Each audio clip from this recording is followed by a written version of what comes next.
प्यारे बच्चों, आज हम पढ़ने जा रहे हैं एक्सरसाइज 1.6। तो सबसे पहले हम बात करेंगे इंट्रोडक्शन की। तो चलिए देखते हैं इंट्रोडक्शन। तो laws of exponent for real numbers. Laws of exponents मतलब एक्सपोनेंट को पावर भी बोल सकते हैं। तो इसका लॉज है, उसके बारे में पढ़ रहे हैं। लेट ए बड़ा b, a greater than b zero, a greater than zero, b a real number, ये रियल नंबर है ए, एंड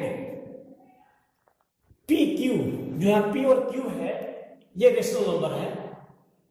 तो इसमें फोर लॉज है। पहला है ए के पावर पी और ए के पावर क्यू। यहां देखिए बेस सेम है, बेस सेम है, बट पावर जो है एक्सपोनेंट पी क्यू है।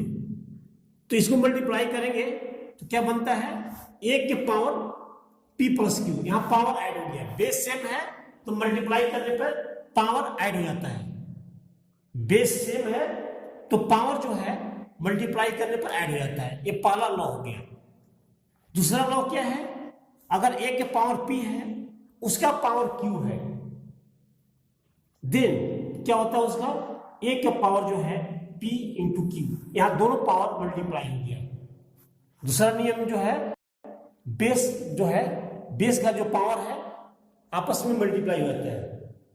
तीसरा जो है, अगर ए के पावर P है और ए के पावर Q, बेस सेम है, यहां पर जो डिवाइड करना है, तो जब डिवाइड करेंगे बेस सेम है तो यहां पर क्या होता है कि पावर जो है माइनस हो जाता है, P माइनस क्यू।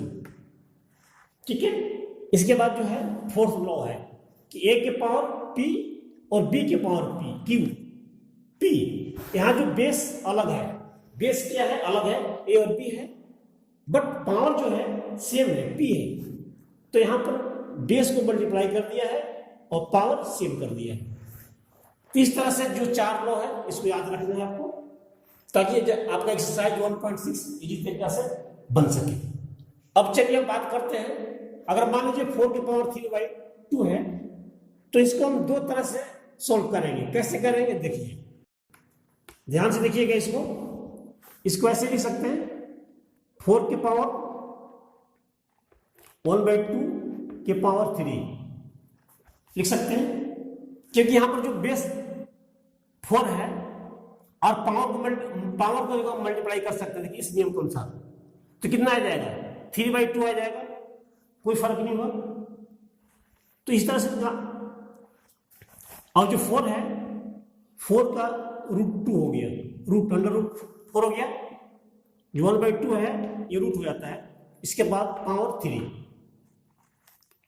अब क्या लिख सकते हैं, जो √4 है इसका 2 हो गया, पावर 3।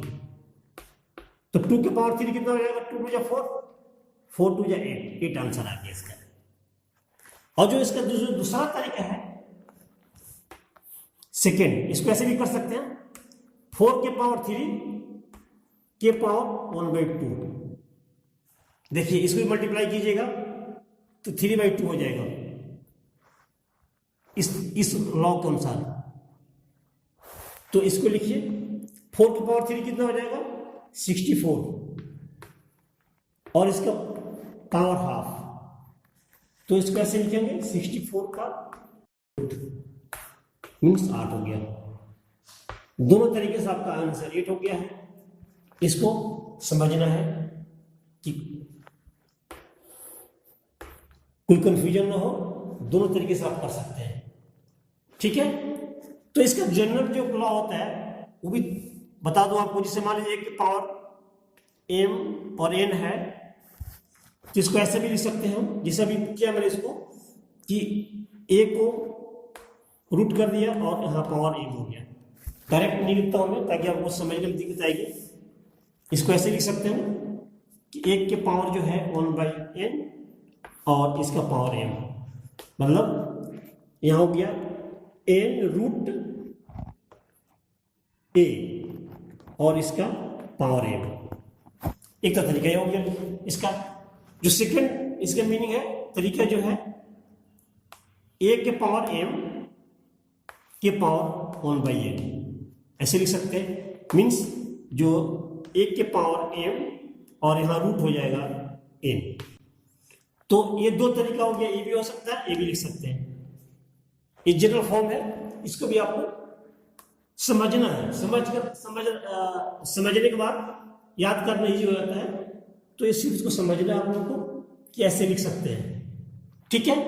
अब इसके बाद हम बात करेंगे एक्सरसाइज 1.6 के क्वेश्चन पे। तो चलिए हम चलते हैं क्वेश्चन 1। जो क्वेश्चन 1 है, फर्स्ट क्या है, फर्स्ट पार्ट। जो क्वेश्चन फर्स्ट है उसका फर्स्ट पार्ट है 64 का पावर है 1/2। तो 64 को ऐसे लिख सकते हैं आप 8 के पावर 2, 8 के पावर 2 लिख सकते हैं, ठीक है। अब इसके बाद क्या है, 8 जो पावर है, देखिए पावर क्या मल्टीप्लाई हो जाता है, तो आप मल्टीप्लाई कर दीजिए 2 × 1/2, ठीक है।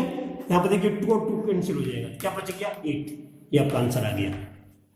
बहुत इजी है, अगर आपको ये जो 4 लॉ दिया है इसको पता रहेगा और जो मैंने बताया था सिस्टम करने का उसके अनुसार बहुत इजी है। अब देखिए यहाँ पर 32 है, सेकेंड क्वेश्चन 32 है। तो 32 को भी ऐसे लिख सकते हैं 2 के पावर 5 मल्टीप्लाई करने पे 32 आ जाएगा और इसका पावर क्या है 1/5। तो इसको भी लिख सकते हैं हम 2 के पावर जो है 5 × 1/5, 2 की पावर 5 × 5 मल्टीप्लाई कर दिया मैंने, पावर मल्टीप्लाई होता है तो यहाँ भी 5 कैंसिल हो गया, तो यहाँ पर 2 हो गया आंसर। इस तरह से बहुत इजी है करना, आपको इसी तरीके से आप फर्स्ट भी कर दिया, सेकेंड भी किया। अब इसके बाद हम बताएंगे आपको क्वेश्चन नंबर 2। तो चलिए हम बात करते हैं क्वेश्चन नंबर 2 की। तो क्वेश्चन नंबर जो 2 है का फर्स्ट है, ये सेकेंड है, और यहाँ पर क्वेश्चन नंबर 3 है जिसका फर्स्ट पार्ट है और थर्ड पार्ट है। तो चलिए देखते हैं कैसे करते हैं, आइए। तो 9 का यहाँ पावर है 3/2, तो आप लिख सकते हैं 9 के पावर, 9 को हम 3 लिख सकते हैं, 3 के पावर 2 × 3/2।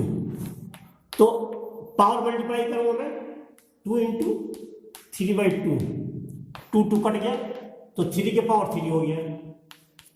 3 को 3 बार लिख सकते हैं आप, 3 × 9, 3 × 27, ये आंसर हो गया। बहुत इजी तरीका है, इसको भी आप लिख सकते हैं 2 के पावर 5 और 2 के पावर इधर 5 हो गया, तो 2 के पावर 5 × 2/5, 5 कट गया, 2 के पावर 2 हो गया, तो क्या बच गया 2 × 2 = 4, ये भी आंसर हो गया, ठीक है।